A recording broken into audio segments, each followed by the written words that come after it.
Welcome back to Building Insight. I'm your host, Quentin Glenn, alongside my co-host, Amy Morecco. Hello. Our guest today is Isabel Baker with Pure Commercial Cleaning. Nice to have you here. Yeah, thank you guys so much. I'm excited. Yeah. So we kind of traded podcasts. You had me on Right. last week or 2 weeks ago. Figure we return the favor with it. Yeah. So I kind of just want to learn a little bit about you. Your company, how you got started, your story. So why don't we just go ahead and kick it that way? Yeah, absolutely. So I started the company probably 3 or 4 years ago. And I moved to the Carolinas. I'm from the West Coast. So I moved here for a summer sales job, door knocking and selling solar panels. So that was the plan. Come with a group of friends for the summer, free housing, explore the East Coast, and fell in love with the area. Weather, people, bit friendlier than Seattle. Seattle, during COVID, kind of everything shut down, went crazy. So Right. So moved here, loved the area, hated the door knocking, obviously, but I got this idea, like, if I'm door knocking every day, day in and out for another company, building their wealth, building their, empire, why don't I do that for myself? Right. And so I thought of an idea. The whole crew went home, and I actually had met a guy, so I stayed here, and then 2 days later, we broke up, and I'm like, oh my gosh, what do? I just signed my own lease.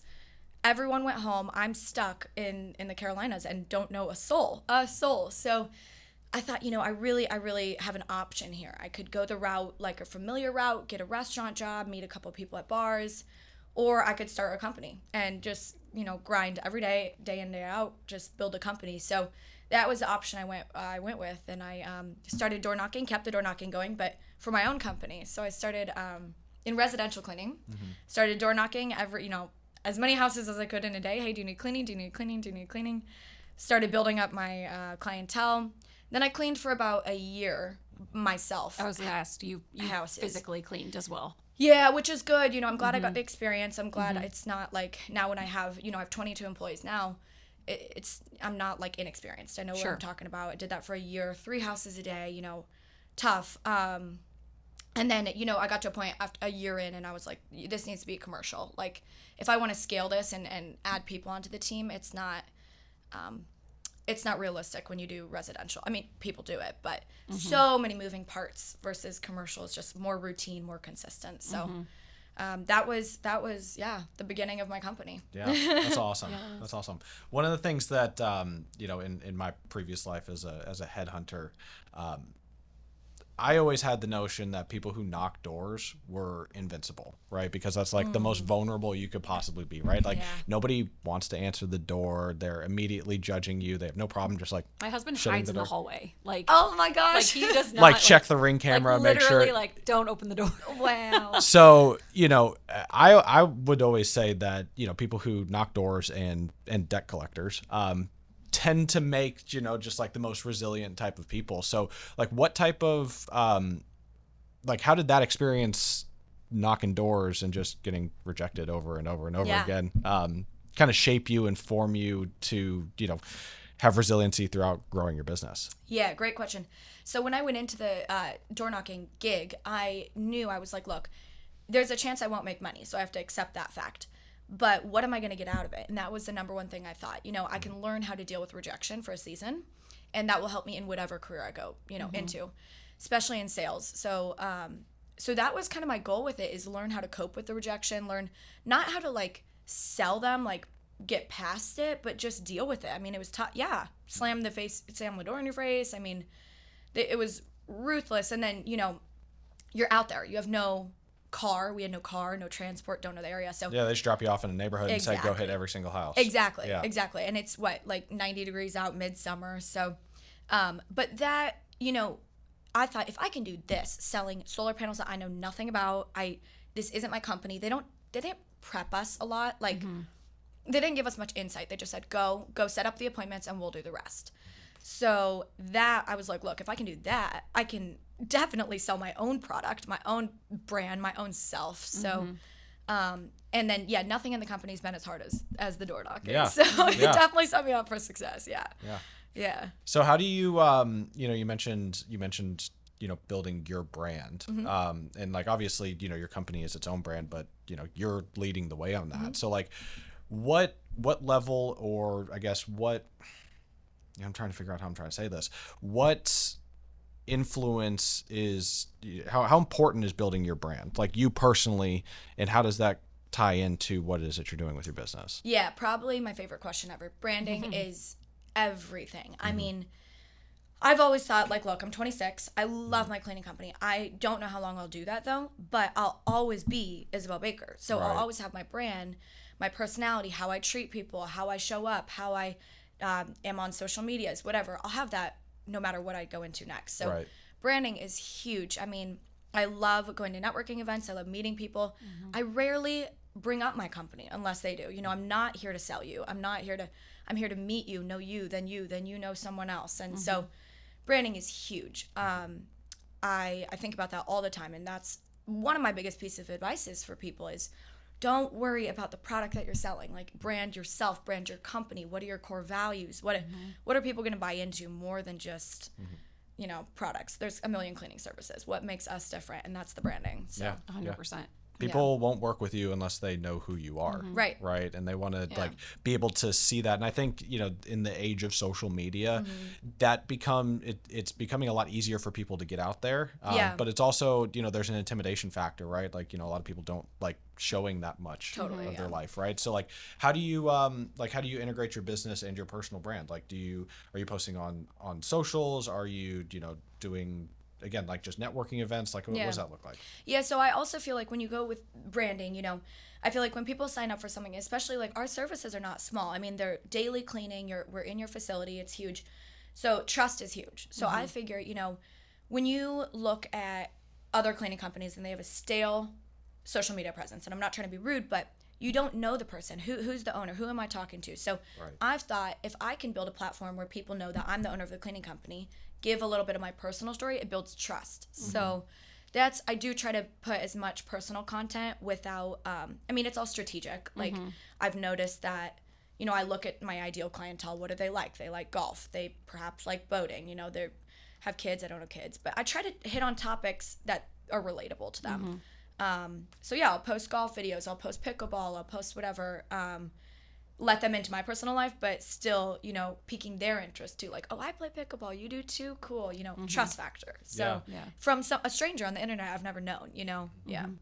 Yeah, we've really honed in on our like branding and post strategy and the analytics of everything, like really within like the last year, I would say for sure. And just being more consistent with our post schedule, making sure we're doing 3 a week and all of that. And honestly, we see such a difference. Like, people, and I'm like tracking too, like, okay, what are they liking the most? Like, and what they love is our culture stuff. Like, when we film our silly TikToks, when we're not taking ourselves too seriously. Like, I was just in the field last week with our PM, and we made this funny little TikTok, like me trying to help the marketing girl trying to help the PM. But like, those are the posts that people are like relatable, or they see us, they know, they feel like they know who we are, and that makes them want to work with us. Like, oh yeah, Jordan and Amy, they're so goofy, like, but they get the work done, and they feel like they know who we are as a team. So I couldn't agree more with that. Yeah, I feel like the more you can become human and not a sales robot, then they trust you way more. Yeah. Yep, very true. So why cleaning, right? Like, in your story, again, you're kind of stuck alone in the big city, and how did you kind of fall into that? Yeah. So I get this question all the time, and there's not really like a great answer. But that guy that I met when I was here door knocking, he had a car detailing company, and I had never thought about running my own company. I mean, my parents had their own business for 15 years, and I thought, I don't want anything to do with owning a business. But I saw him day in and day out do this. He has his own clients, he makes his own schedule, and I thought that's not that hard. And so I know I love cleaning houses. That was the extent of it. I love vacuuming my room, like getting the perfect line. Yeah, exactly.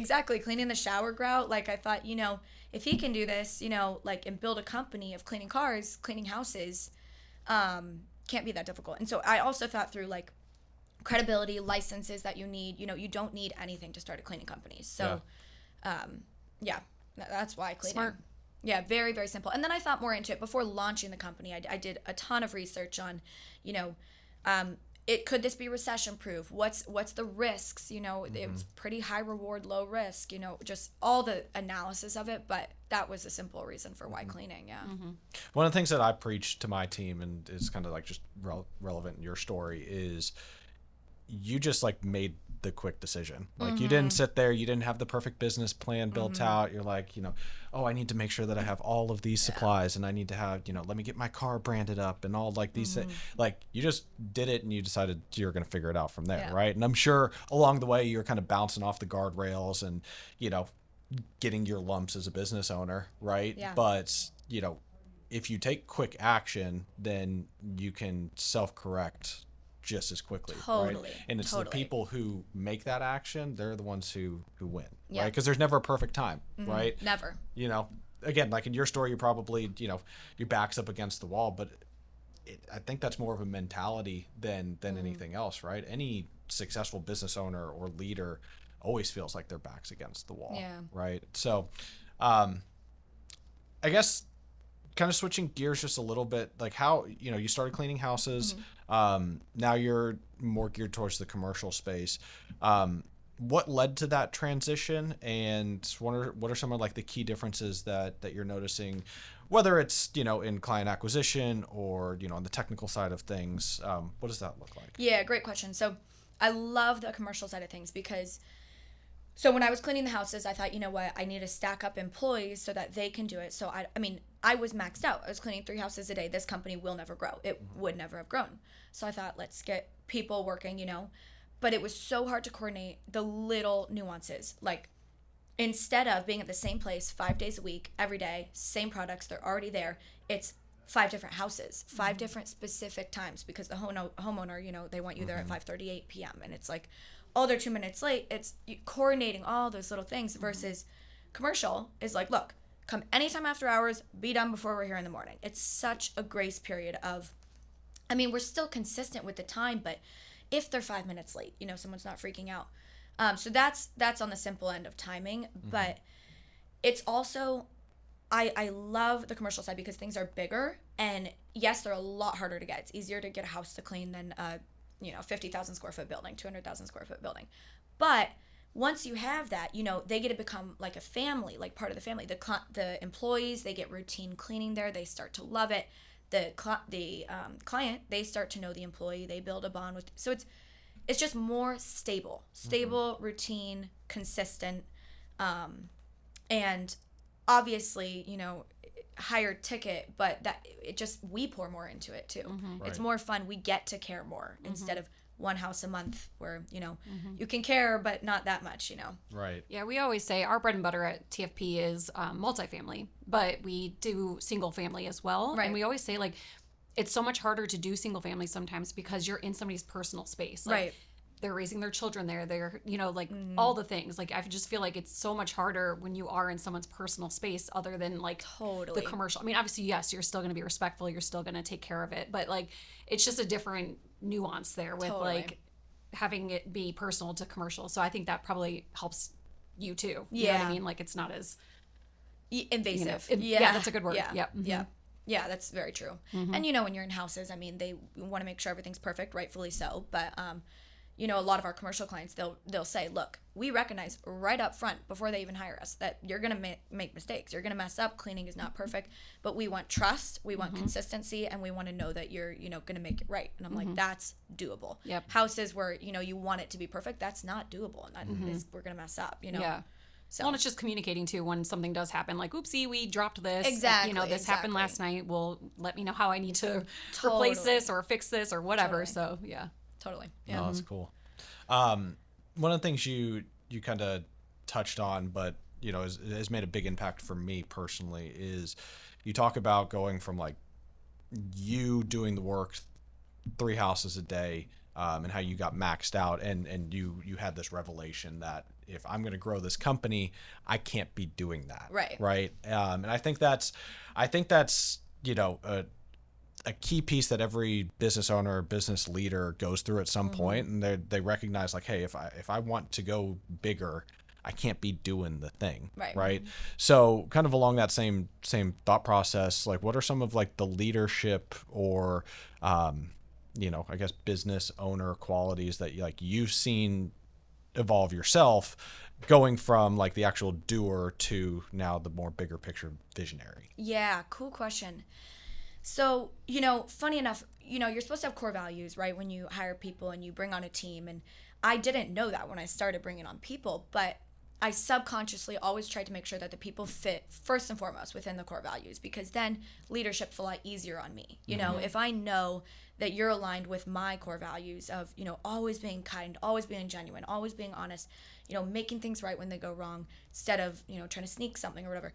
So that was my first like subconscious move, which has made leadership a lot easier. I have really thankfully gotten amazing people and kind of give them a lot of leeway. I don't micromanage, and so I give them the space and the trust to do the right thing themselves. Obviously, if they mess up and it's a really bad thing, they're gone. But little mistakes here and there, if they don't happen again and I correct you and they don't happen again, great. Like, I want to give people pride in their work and ownership, and it's worked out really well because in turn they respect that I'm giving them space, and they come to me with all the things that they're doing. Hey, Isabel, we deep cleaned this extra corner today, we did this, like send photos and videos all the time. And Isabel, I noticed that they were low on coffee, so I went and got some for them. I'm like, thank you so guys, nice. like this is awesome. So versus I could imagine if I'm just constantly micromanaging them. And I've had several employees come over from other companies where they're like, I love working for you because you trust that I've been cleaning in the industry for 20 years and you let me do my thing, versus the other company was like, that corner's not, that's, So I mean, in my leadership style, I guess I lot of trust, a lot of trust in them. Then when things go wrong, there have to be serious conversations, but thankfully it's pretty rare. Yeah. So Yeah, taking your time in the front end, making sure that you're hiring the right person helps a million times. Yeah, for sure. Yeah. Well, and how do you personally like foster that type of culture that you're talking about, right? Yeah. Well, I try to get involved with them as much as I can. I mean, I will go in and clean with them. I do these like Friday cleaning videos on social media, and so I'll go in and clean with them and find different projects, find different ways we can make a facility better, even though they're not paying us for that specific thing, deep cleaning elements. So I'll go in, clean with them. I'll take them out to lunches, take them out to pedicures. I mean, I really want to treat them. I always remember when I moved here, I had no family. So my clients and my employees became my family. They became what I poured into. So, and thankfully I've had very low turnover, but I think it's just because that, like, I'm constantly pouring into them emotionally, financially. I've been so blessed financially. Like, look, I want to give bonuses when I can, dinners when I can, gifts when I can to them. And then I've seen it in their work. Then they turn and do better work for me and the client, so. Of course. I mean, yeah, if that answers the question. Well, it does. I mean, it's a mentality, right? It's, you can't, the owner of our company, Jason, will tell you, like, we don't have any employees. We have team members. Yeah, right. And exactly. Hates the word employee. yeah, dude, like he'll correct if that's said, right? And it's, at first, like, I thought it was a little kitschy. I'm like, okay, yes, like, but at the end of the day, when you view your team as a team, all of a sudden, like, you as the leader, you start caring a little bit more, right? You get involved in, understanding what their family life has looked like, right? Like, I know the name of everybody's husband or wife who works for me, all of their kids' names. We got birthdays. We do, we, again, like, it's making sure that we give back to our team so that if and when, if somebody's good at their job, there's going to be somebody that tries to hire them away from us, right? And at the end of the day, like, it's my job as a leader and, your job as a leader to make sure that when that offer inevitably comes, that it's those intangible pieces of working with you, working with me, that keeps them there, that tells them, I'm not interested. Totally. Even like a couple months ago, Jason wanted us all to go to Arizona for this event. And we were like, oh my gosh, this is going to be so much money. And like, I was booking the hotels, how expensive Scottsdale is and all the things. But Jason was like, but look at it. Like, first of all, we're investing in the team. They're going to learn something. We went to like this motivational, we got to meet, well, we didn't meet him, but David Goggins was there. So we got to listen to him speak. So even like that kind of stuff, like pouring into us self-development wise. And then Yes. also like it was fun to get the team together and go on a trip and like those kind of things too. So to your point, doing the pedicures and lunches and dinners, I think really goes a long way too. Yeah, that's fun. That's a fun experience. It was. We had a really good time. It was a nice trip. Oh, that's awesome. We came back fired up. Yeah, we did. Yeah, we did. Yeah. Oh, I bet. Yeah. Yeah. Well, I guess, how long have you been in business for? About somewhere between 3 and 4 years. Yeah. Okay. What are, I guess, if you could look back 3 or 4 years, like when you're first starting it, I guess what's some advice that you would give yourself on maybe, do this a little bit differently or think about this a little bit differently? Yeah, great question. I would tell myself a lot earlier that networking is a huge key to building relationships, but also getting more clientele. I spent a lot of time at the beginning, researching how to get clients, how do you get clients, and just getting out there and building relationships in the community. So that would definitely be one piece of advice. And other than that, I would say, don't be afraid to fail. Like, not that I was, but just do the thing, try the element. If it doesn't work out, pivot. But also just never spending too much money up front. I think it's so easy nowadays, especially with social media, to get roped into these big, how to build your business to, $1 million tomorrow, how to whatever. And large chunks of money that, don't necessarily always work. So think about where you're spending your dollars before putting them in, Yeah. No, that's great advice. Yeah. And then I guess same question to like, a younger you, right? Maybe high school you, who didn't have any aspirations of entrepreneurship. Like what are some of the lessons that you've learned that you would, kind of carry back and wish you could tell 15-year-old Isabel? Ooh, good question.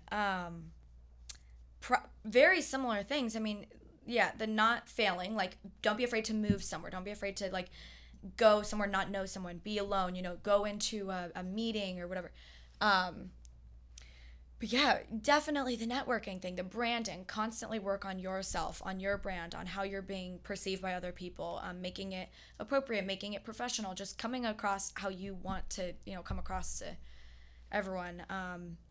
Because I think in college, you get, or high school, so caught up in the now. It's like, think about the future of how, what you're setting yourself up for right now is going to be, going to stay with you. So especially on social media. So build your See, I'm a little bit older, so we didn't really have all those things. Thank God. Yeah, like literally the things that would be on the internet right now of me and my baseball friends would just be ridiculous. Yeah. But that is scary. You know? But I love that advice. Just do it. Yeah. And you moved here. I've done the same thing. I actually moved to Mexico when I was 18. Wow. By myself. Didn't know the language. I showed up and I was like, I'm here to dance. Oh my And they were gosh. like, what? They're like, well, where are your papers? I was like, what do you mean? And they're like, you need to have papers. I got a 1-day visitor visa. They almost had to send me to Belize to come back. Oh my goodness. To get a new visa. But yes, Oh I love my that. Like that's great advice for, I think, younger people, just do it. Yeah. Like, don't be afraid to fail. And if you do fail, guess what? You're going to learn from it. Absolutely. I think you learn more from failing than being totally successful. So I think that's great Totally advice. agree. Yeah. Yeah. That's awesome. And don't post anything on social media, people, that Yeah, you don't want to. Well, yeah. It'll be yeah. there. It's so funny. Well, I really appreciate you coming down and joining us. Again, this is Isabel Baker with Pure Commercial Cleaning. Yep. And I'm your host, Quentin Glenn, alongside Amy Recco. Thank you for joining us. Yay.